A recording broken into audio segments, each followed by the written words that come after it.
Good evening. Today we are learning Maseches Bava Daf Mem, and we're starting about 10 lines down at the two dots.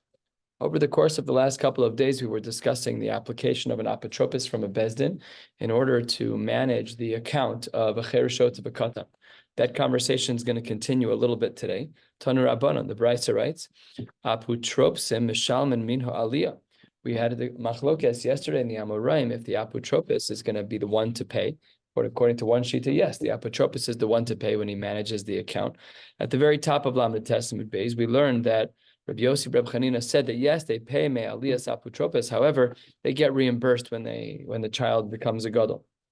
Anyways, according to that shita, Rabbi Yossi Reb Chanina, this is found in a brisa. They're mishalman min ha'aliyah, but ve'ein mishalman kofer. If the animal that they are watching on behalf of a chereshot of a katan kills, Rahman al-Islam kills a person, the halacha is that typically when a shor kills a person, the bailim have to pay kofer, which is a knas. It's a slap on the wrist from the Torah that your shmira went to the nth degree and you really did a poor job of managing, so you have to pay kofer. However, in this case, the apotropos, while he is on the hook for tashlumin, for payments of chatzi nezik and nezik shalim on behalf of the chereshot of a katan. However, when it comes to kofer, he does not pay. So the Gemara wants to know, man tana kufra kapara. Who's of the opinion that kofer is really a din in kapara, and because the asomim are ktanim, therefore they have no din of kapara, their children, and therefore they're pater from kofer. So is the apotropos and v'yasme la bar kaparnin. Who is the author of our brisa, who understands the underpinnings of our brisa as we just presented? It's a shita of Rabbi Shmuel ben Osher of Yochanan ben Baroka, one of the longest names in all of Shas. The Tanya, the Brisa writes, the pasuk reads, "V'nasan pidyon nafsho dmei nizak." Rabbi Shmuel says in the name of Yochanan ben Baroka that we're talking about the dmei nizak, and as we focus on the nizak, who was the one who was the nizak in this case? So the nizak was the one who was damaged. That's a person who was killed. We focus on him, but we don't focus on the children. Rabbi Shmuel ben Osher of Yochanan ben Baroka, Omer b'dmei mazik. We have to focus on the one who caused the damage. The one who caused the damage is a katan. And because he's a katan, he's pater from kapara. My lab bakamifligi de rabbanan sep. We are on Mem Amud Aleph, about a third of the way down. Sorry. So the Gemara says, after analyzing the Brisa, where that starts Tanya v'nasan pidyon nafsho, the Gemara says, but perhaps the machlokas between the Rabbanan and Rabbi Shmuel is as follows. Perhaps the Rabbanan are of the opinion that kofer is a din in mamonos, and that's why they follow the dmei nizak, because we're paying someone something, right? If we have a punishment called kofer, why do we have kofer? If you say it's a din in mamonos, that's because I damaged you. It's because of you, so I measure according to you. Masha ein kain, Rabbi Shmuel ben Osher Yochanan ben Baroka savar kufra kapara. He says, no, I don't have to pay kofer for you. You happen to be the recipient, but I'm paying kofer because I need to become fixed. I need kapara. By the way, fascinating. The din of kofer in the Torah is a machlokes as to why we do it. Is it because I injured you, you deserve something, or is it because I need fixing? Fascinating chakira in the Gemara. Who pays the money? It's always going to be you, the nizak. But the lumdus behind, you happen to be the nizak because of our dynamic. But the lumdus of kofer, is it a din in you, and therefore I measure how much I owe based on damages I caused? Or do we say, no, it's I need it because I did something wrong and I need kapara, therefore we're shaimin and bidmei mazik based on myself? So there's a chakira as to how kofer works. Says the Gemara, no, we're halfway down, just about halfway down on Mem Amud Aleph, Amar Papa Lo. That's not the appropriate understanding of the Machlokas Rabbanan and Rabbi Shmuel in regards to the pasuk of Nasan Pidyon Nafsho. Because really, the Kule Alma Kufra Kapari, everyone agrees that Kufra is a din in Kapara, namely, it focuses in on me, on the mazik. So what then is the machlokas between the Rabbanan and Rabbi Shmuel ben Osher of Yochanan ben Baroka? Rabbanan savrei b'denizak shayminan, that even though it's true kufra is kapara, but lamaisa injured your animal. So even though it's for me, but I injured your animal, so then I'm going to measure according to you. Rabbi Shmuel ben Osher of Yochanan ben Baroka savar b'demazik shayminan. And my time of the Rabbanan, why would the rabbi say that we focus on the nizak? Says the Gemara, Nemra shisa lamata, v'nemra shisa lamala.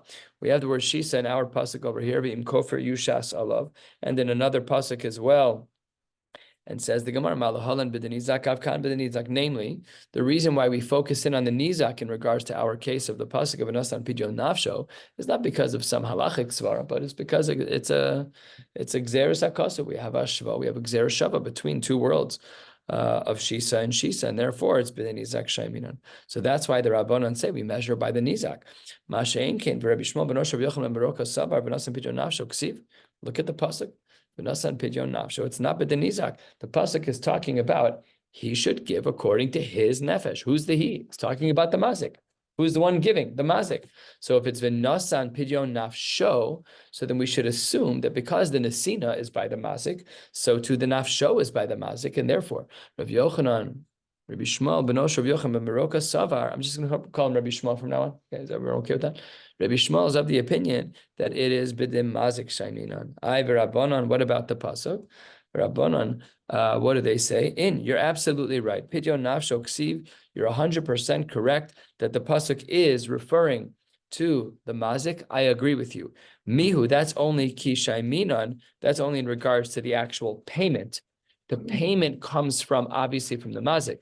However, mihu ki shaiminan, when we're measuring what he pays, that is bidin nizak shaiminan. End of this particular sugya, namely, we don't have a clear understanding of the machlokas because there's two possible ways to understand it.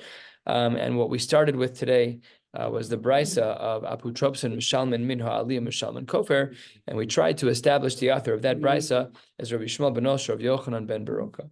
We are now 2/3 of the way down. We're starting at the beginning of the line, Mem Amud Aleph, 2/3 of the way down, Meshabeach le Rava le Rav Nachman. Rava was talking to Rav Nachman, and he was praising B'dirav Acha Bar Yaakov the Adam Gadolu. Amar le, and he says to Rav Nachman, the Chashiyah liyadcha v'liyadi. I'm sorry, that doesn't make sense. Rava can't say that to Rav Nachman. It's rude. It's a backwards generation. That's like our generation, where my kids tell me, cereal, you know, and I'm like, in the cabinet, and you can't talk to me like that. Right? So our generation is like that. They were more respectful. I misexplained the Gemara. Rava was talking to Rav Nachman about how great Rav Acha Bar Yaakov was, and Rav Acha Bar Yaakov was coming to town. So Rav Nachman told Rava, that makes sense, the 3rd century Amora telling the 4th century Amora, Rav Nachman says, I want to meet Rav Acha Bar Yaakov, great Talmud Chacham. Kiyasa legabe, 3/4 of the way down. Amarle, boy minoi milsa. Rav Acha Bar Yaakov said, it's Q&A. Feel free to ask away any questions you want. And he double stumped him. Who knew? Here's the double stump. Says the Gemara as follows. Ba'minei as follows. Shor shal shnei shutvin. Let's say that you and I together own an animal. Ketzad mishalmin kofer. When the animal that we co-own has killed a human being, and we have a din of kofer and chumash, how does it get paid? Do we say mishalim hai kofer v'hai kofer? Do we both pay a din of kofer? Because remember, if kofer is kapara, then I need it, and I'm an owner, so I have to pay kofer. You, the nizak, get a double dose. You lucked out because we're shutvin. Or do we say hai chatzi kofer v'hai chatzi kofer? Each of us pays 50%. Sorry, I skipped a line. Do we say ketzah mishalman kofer? Do we say mishalem hai kofer v'hai kofer? The problem is kofer echad amarachman of lo shnei kofer. The problem is that that's not what the pasuk says. The pasuk says im kofer yushas alav v'nasan pidyon nafsho kechol asher yushas alav. So, or do we say, no, hai chatzi kofer v'hai chatzi kofer, if you want to say that perhaps if you and I are co-owners of a shore that killed a person and we have a din of kofer, maybe I pay half of the kofer and you pay half of the kofer. The Gemara doesn't like this either. Kofer shalim amarachman of lo chatzi kofer. That doesn't check the box either. So he finished asking the shaila, and the Gemara says, when Rav Acha Bar Yaakov was sitting and pondering Rav Nachman's question, Rav Nachman threw another shaila into the mix. Amar lei Tanan, we have a Mishnah. Chai ve'erchen memashkinin oso. When a person makes a commitment to pay to hektish the value of erchen, the value of, let's say, person X, the Torah details how much the value is for a man, for a woman, for a child, and people of a certain age. So the Gemara says when it comes to chai ve'erchen, once a person says that memashkin and oso, we make sure to set aside some collateral to ensure that he actually pays. However, chai ve'chatos ve'ashamos, when a person has a chatas or an asham that they're chayiv there, ein memashkenin oso. We do not force a collateral to ensure their payment. Okay, those are the parameters. How does kofer fit in? Chayve kofer mai. Which bucket do we say that kofar is in? When a person owes kofar, is he in the bucket of erchen, and therefore we need to have collateral in order to ensure that he pays the kofar? Or is this more in the bucket of chatos ve'asham, where we're not concerned he's going to forget, and therefore no need for collateral? The Gemara articulates the question 2 lines before the middle width lines as follows.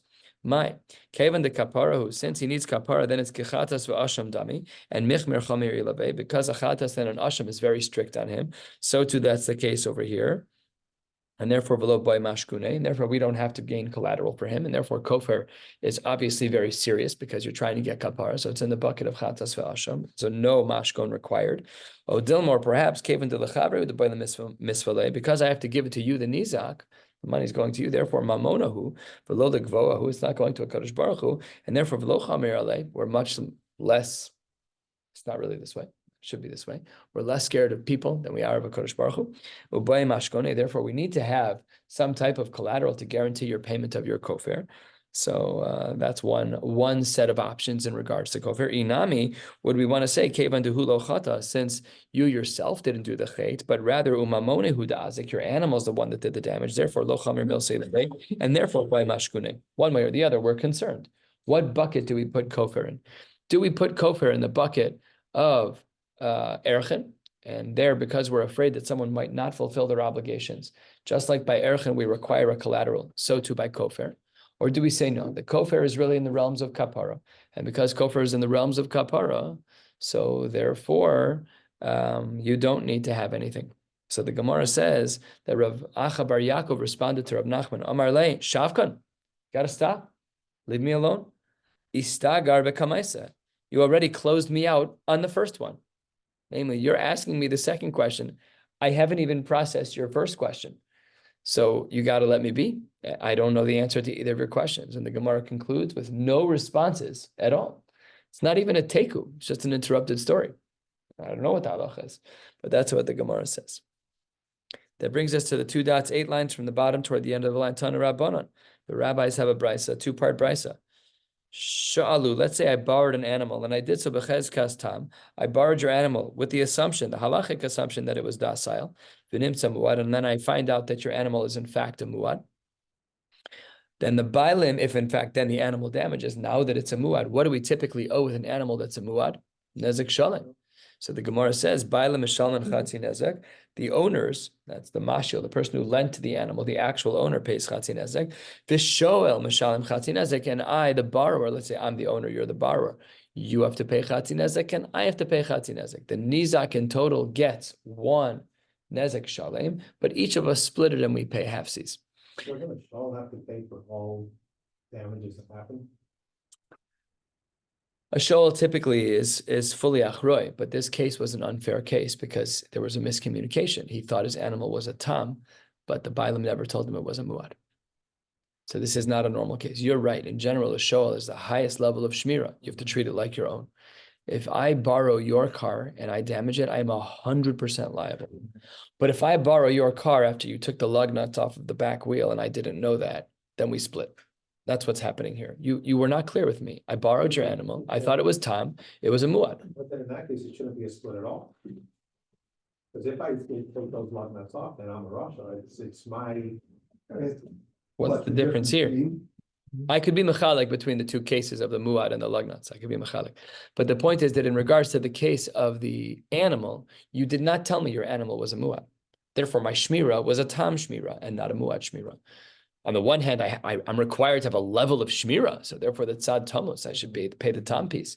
But to tell me that I'm chayav nezek shalim when you didn't communicate that your animal, you should have told me.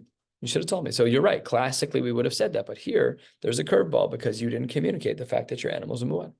So it's not a classical case. That's case number 1. That's why you and I split the chatzi nezeks to total the nezek shalim, which is what is really due to the victim. Absolutely. That's part 1 of the brisa. Here's part 2. Huad beveis shoel. Let's say you gave me a tam, taka, and I just didn't do a good job, and the animal became a muad in my property. V'chziru l'bailim. Here you go. Take it back. I'm done with your animal. So then, bailim mishalman chatzi nezek. That's on me. I have to pay chatzi nezek. V'shoel pater miklum.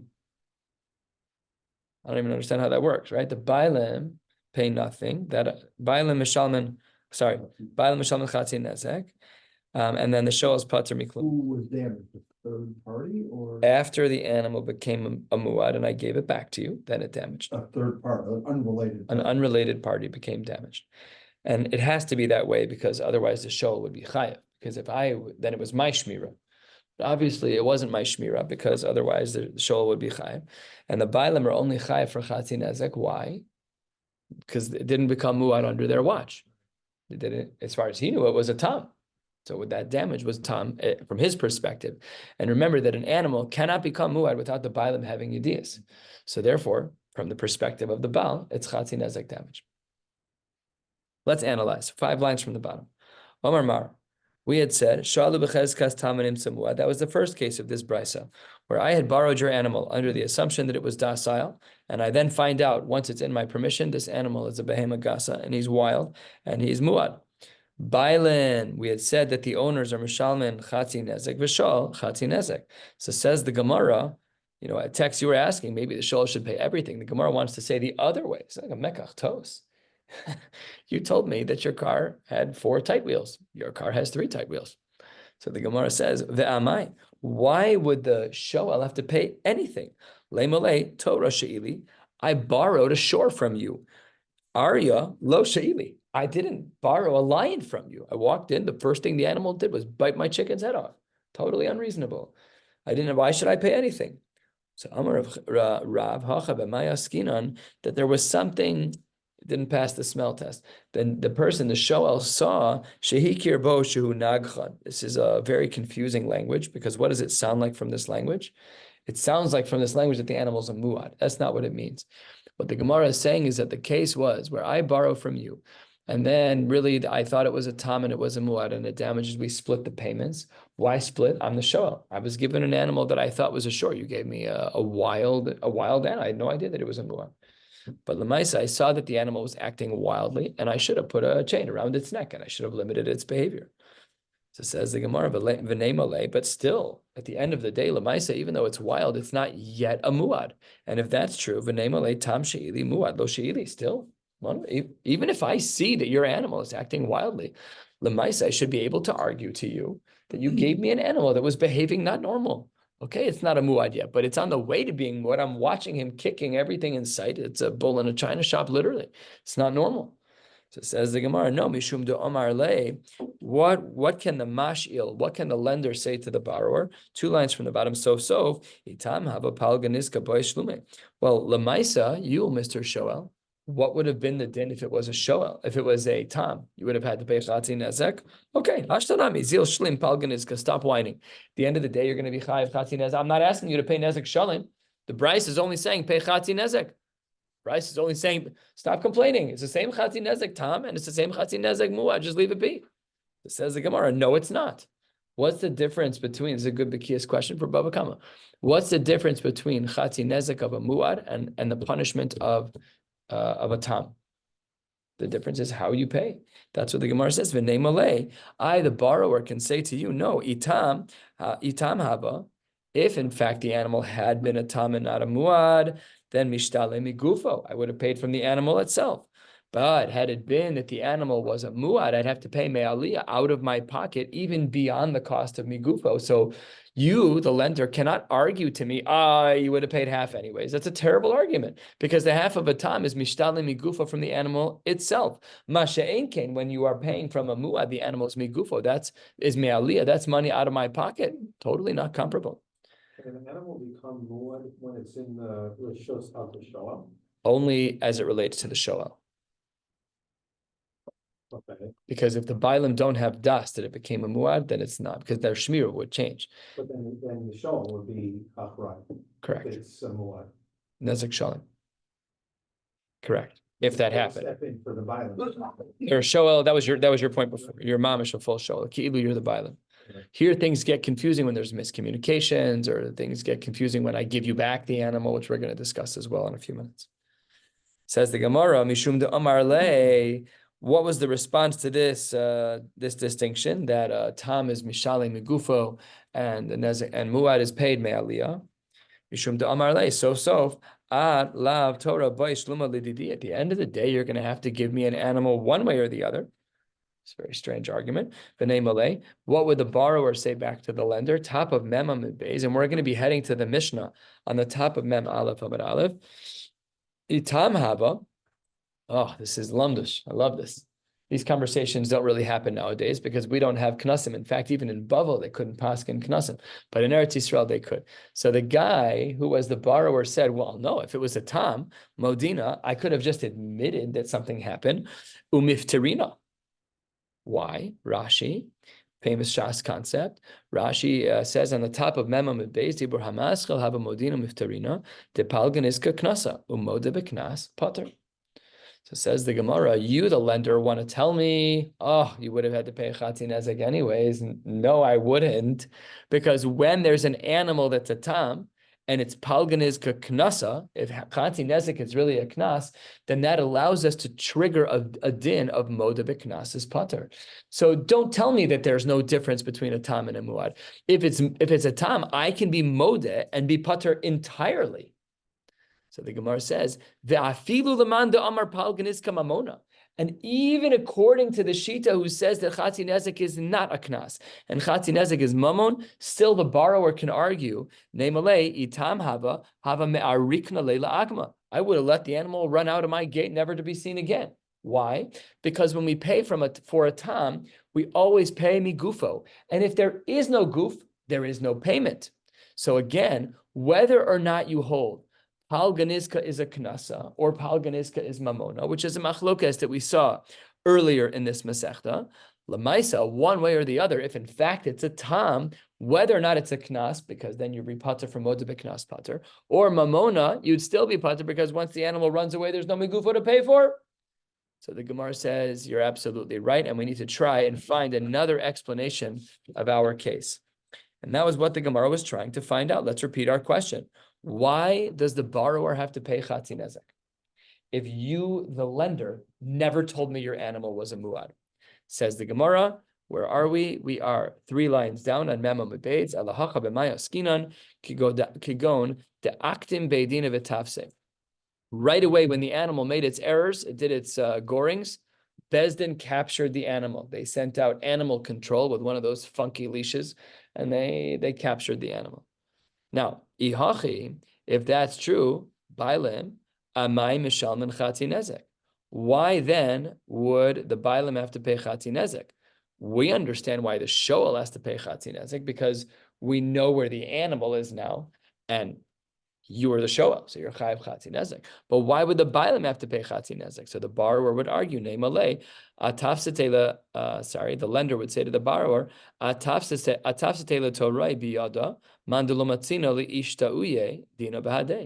you got my animal captured by someone that I can't take to Bezdin because they are Bezdin. What am I going to do? I can't. That's just not the structure. I could take my problems out against a yachid, against an individual, but I cannot take out my problems against a bezdin. So says the Gemara, Mishum de Amar Le, the borrower can say back to the lender, I ahadarte nehalach. Even had I given you the animal back, what would have happened? Lamaisa lav minach abu shaklele. Bezdin would have picked up the animal anyways. It's a dangerous animal, so they would have picked up the animal. Ivan Malay says no. The bailim could say back, the lender can say to the borrower, had you given me back my animal, I would have done what you recommended, and I would have let my animal run away. You can go run down by the field, because if it's tam, I only have to pay the victim migufo, and if there is no gufo, then I don't have to pay. Says the guy, he says back to him, Mishum de Amar Le, sof lav me aliyah havu mishtalme.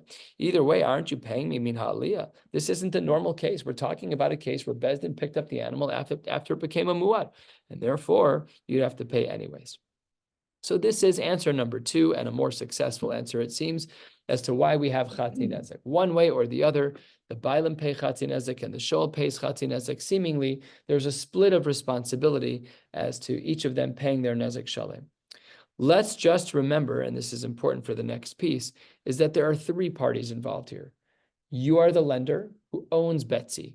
I borrowed Betsy, and Betsy damaged Ruvain's animal. So we have a third party, which is Ruvain, whose animal actually got gored. We didn't even discuss that person yet. So now we're going to get into a little bit of a conversation about that. 12 lines down, Mem Amud Beis, 12 lines approximately. I could understand that you have to pay from aliyah, you have to pay from your property when you have some resources. But let's say you don't have any. What then would be the din if you have no properties at all? How would you pay? Says the Gemara, Mishum de Amar Leki, Heche de Mishtabadna ledidach, just like I owe money to you, Hachanami Mishtabadna lehaech, then you need to pay the third person. And this is the same thing as Mita Reb Nasan. This looks a lot like Maimed Shlashtan, but it's actually called Shibuda de Reb Nasan. Titania, the Brisa writes, a third of the way down, Reb Nasan Omer, I lend you money, and you lend money to a third person, that we can just have person A pay back person C. And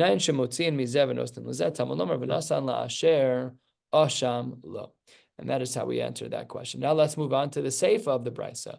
We had said that Huad beveis shoel ve'achzir lebailim, that if while I, the shoel, am holding on to Betsy, your animal, the animal becomes muad in my property, bailim mishalman chatzi nezek v'shoel pater miklum, that the bailim, the owners, have to pay chatzi nezek once I return it. And as we've described already, that's because the bailim were never given fair warning that the animal was a muad. And you can't say that the shmira of the bailim is going to be muad level shmira when all they know is the animal that they lent out was a muad and that was a tam, and then they got it back. So says the Gemara, not really being medayik on that per se, but really raising a difference between the Reisha and the Seifa. Seifa, it seems, is Rishus Mishana. Look what happened to the animal. When I returned the animal to you, by me you gave me a tam.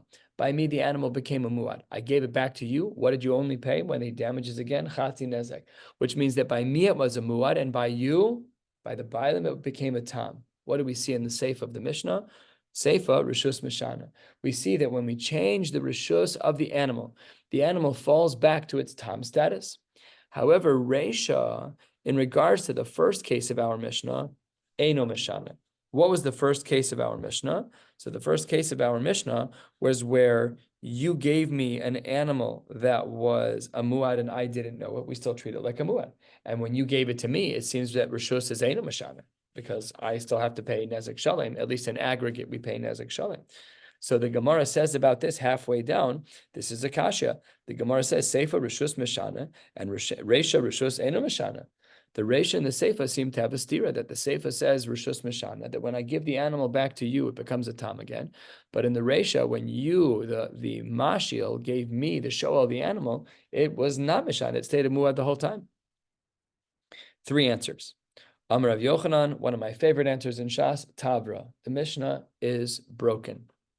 There's a problem. And what it means when the Mishnah is broken is not that it's not accurate, but rather, Misha Shanazu, Lo Shanazu. The author of the Reisha and the author of the Seifa are not the same people. They're just different Baalei Plukta, and we're all fine and good. The Gemara then says another answer. No. Rabba Amar mi the Reisha Rishus Eino Mishana, just like in the Reisha, that it stays muad the whole time, even when it changes Rishus from the Mash'il to the Shoel. Seifa Nami Rishus Eino Mishana. The same thing is true in the Seifa. But wait 1 second. In the Seifa, it seems that when it goes back to the Bailim, it becomes a tam. So says the Gemara, Seifa Hainu Taima. Why does it become a tam again in the Rishus Bailim? Mishum da Amar Le, Lav Kol Kiminach. This is not a normal case. Here, I did not let you ask you to be meya'ed my shore, and I had nothing to do with that. So that's answer number 2 from Rabbah. And answer number 3, and we're 2/3 of the way down, 6 lines before the wide lines on Mem Amud Beis. Rav Papa Amar mi the Seifa Rishus Mishane. We follow the Seifa. Just like in the Seifa, the Rishus is Mishane, that when I, the Shoel, who while I was watching your animal, it became a muad, I gave it back to you, and yet we see that even when I gave it back to you, if there's damage, you only pay Chati Nezek, which shows that it dropped in status from the Shoel's Rishus, which was a muad, down to your status, to Bailam, to make it a tam. So then V'reisha, Hainu time. So the Gemara says, Rapapa Rami, the Sefer Rishus Mishana, Reisha Nami Rishus Mishana. So how do we explain the Reisha where it seems like it was muad the whole time?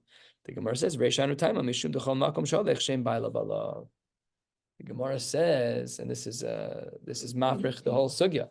This idea says that if you have my animal and my animal is a certain status, then even if I give it to you, it always has shem bailam alav. That's Karesh's animal. Everybody knows it. It has a necklace on it, has a bell. The cow has a bell and it says Karesh on the bell. Everybody has a leash. Everybody knows whose animal it is. And therefore, because it's Shem Bailav, it's Ki'ilu, I give you my car. We know what kind of cars everybody drives. We're not stalking you. It's just over time, your brains pick up what kind of cars people drive.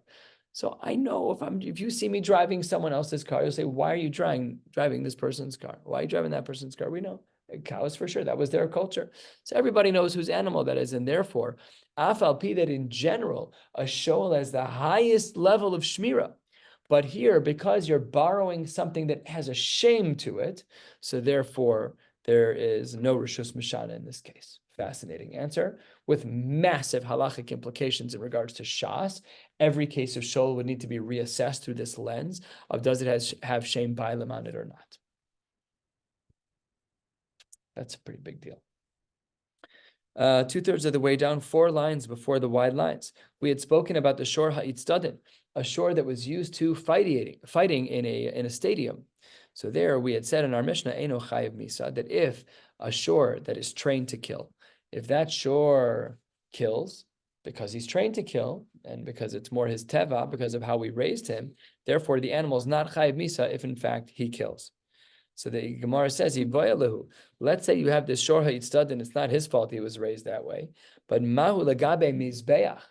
Let's say you have a shiur ha'itzdadin that in fact does kill. Would we allow that animal which killed to be brought on the mizbech? We're probably familiar with the principle that things which are typically used to kill can't be used for the mizbech. One of the famous reasons why the mizbech was never made from metal implements, because we didn't want we didn't want any association with that. So the Gemara has a machlokes samoraim about whether or not an animal that kills, but it's a shiur ha'itzdadin, it's a stadium shiur, as to whether or not it is going to be eligible for the mizbech. Rav Amar Kasher. We'll see at the conclusion today we paskin like Rav. Ushmuel Amar Pasal. Shmuel says the animal is not allowed. Rav Amar Kasher Anusu. What do you want him to do? He was trained to do this. This mamish takes away free will. What? Fascinating. Who knew there was anus by an animal? Also, who cares? The animal killed. Why would that still be shaykh to a mizbech? I mean, it's a little bit of a strange comparison. David Melech was the king. He was required to be in war. He wasn't allowed to build the base English because he had killed. But he's an honest. He's also You're a king. He also has bechira chavshis. Well, he was a king. It's his job. He's a king. You know what I'm saying? Right. It's his job, so to speak. So he's Correct. an honest. It's. Was he anus mamish? That's how we view him, as anus for killing. I mean, I guess it really depends on who that he didn't do it because he enjoyed it. That's not the status of, that's not the threshold of anus. He wasn't anus. He intentionally willingly killed, knowing full well that it was his job. That's a psul. Honest for an animal implies that there's honesty. But I mean, the animal is literally caged up and brought. The animal is trained to kill. So there we say maybe dafka because the animal has no bechira, that if in fact you train an animal that way because he has no bechira, the only thing this animal knows how to do is kill. And therefore he's anus. That's what Rav paskins. Ushmuel Amar Pasal, the animal's pasal. Rav says kasher because anus. Ushmuel Amar Pasal, are nevad bo avera. But Lemai say he killed. What does that mean? Nevad bo avera. Animals have averas. It's a very odd Gemara. The whole thing is odd. Obviously, it's about the bailim, but the vehicle of that avera was the animal. That's the actual language of ne'evad bo. The animal was used to do an avera. It's a little bit of an interesting. It's used in other places, but not usually here. What?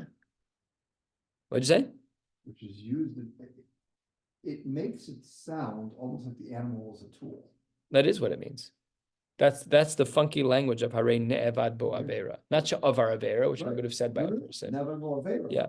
So he was a tool of. Why it's an onus? It's a tool of somebody who was No, pulling the strings. no, but this is Shmuel. Shmuel says he's puzzled because he is a tool.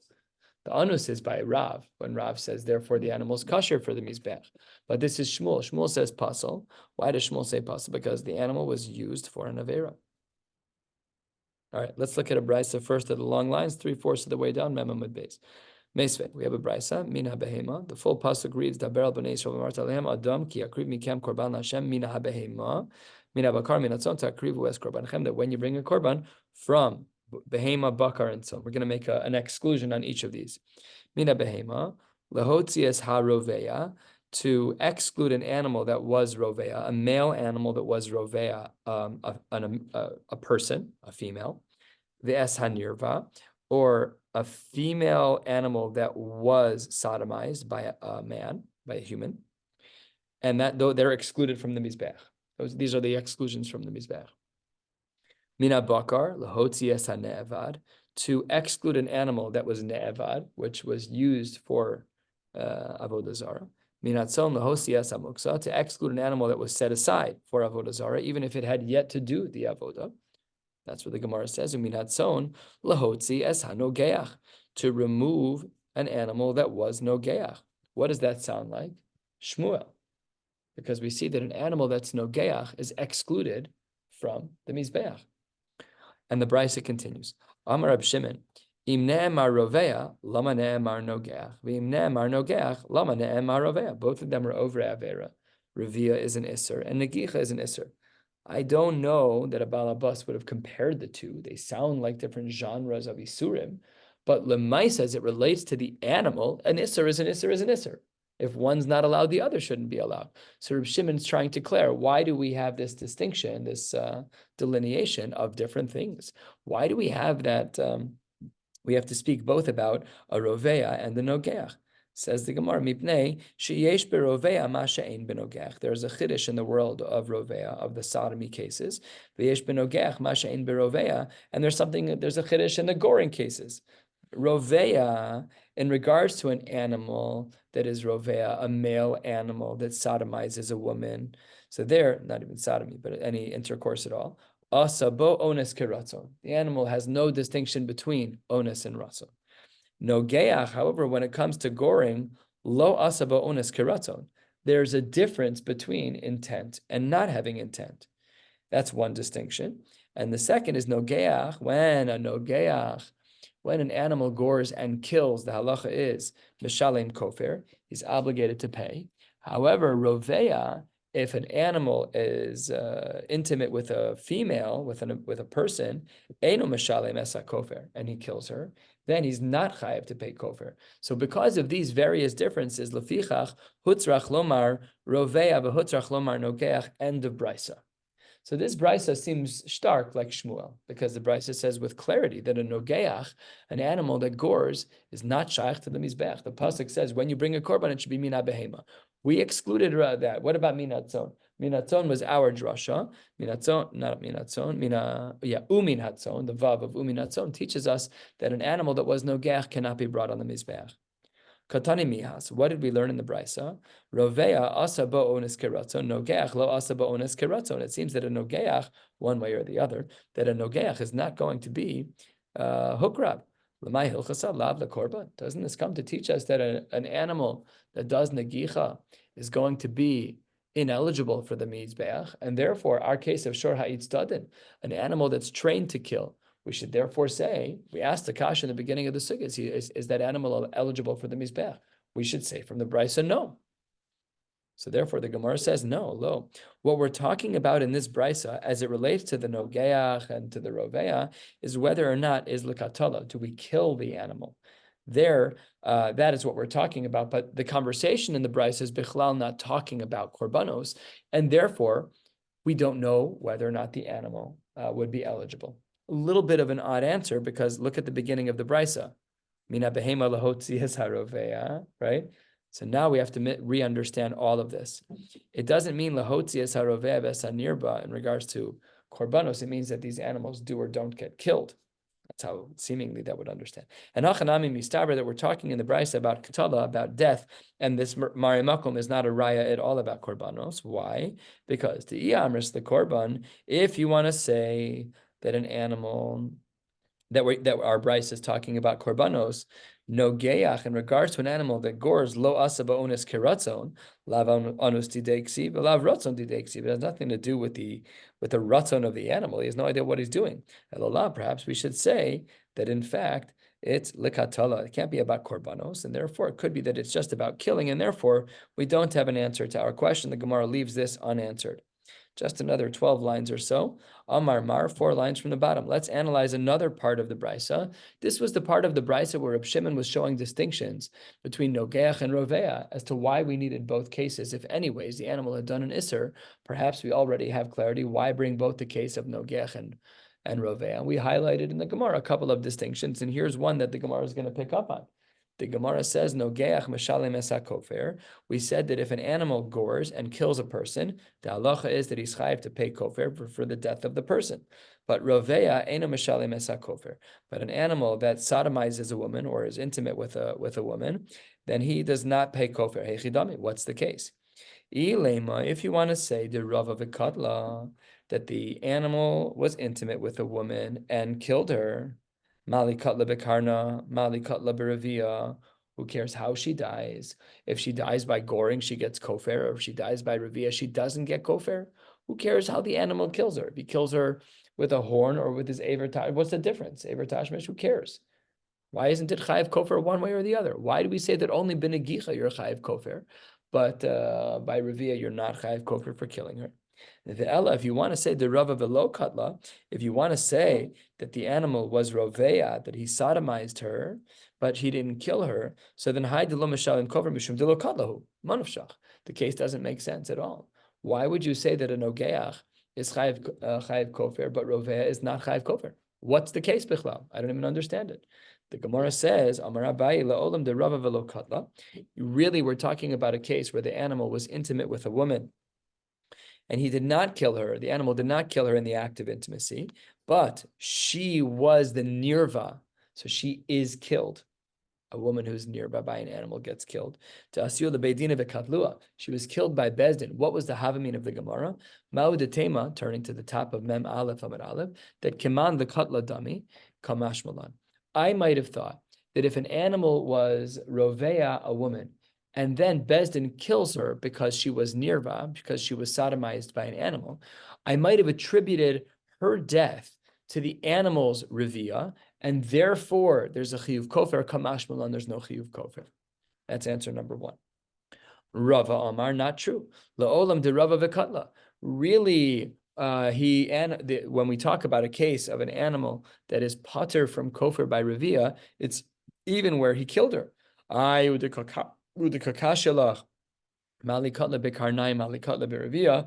you want to say, who cares how she's killed? If the animal killed her b'negicha, or if the animal killed her b'revia, she should still receive kofer. Her family should still receive kofer. Why distinguish? Because the Gemara says that animals know what they're doing to some degree. We've already seen some pikeach animals. This is a bit of a lower level. Keren, when it comes to an animal that's attacking with its horns, it knows that it's kavanah lahazik. But when an animal is roveya, when an animal is being intimate with a woman, kavanah lanos atzmo, that's pasha, not a form of murder. It's not a form of murder that animals use. Says the Gemara, b'mai pliki. What is the machlokes between the two of them? Says the Gemara, the fundamental machlokes between the two of them is beregel shadarsa al gabe tinok b'chatzer hanizak.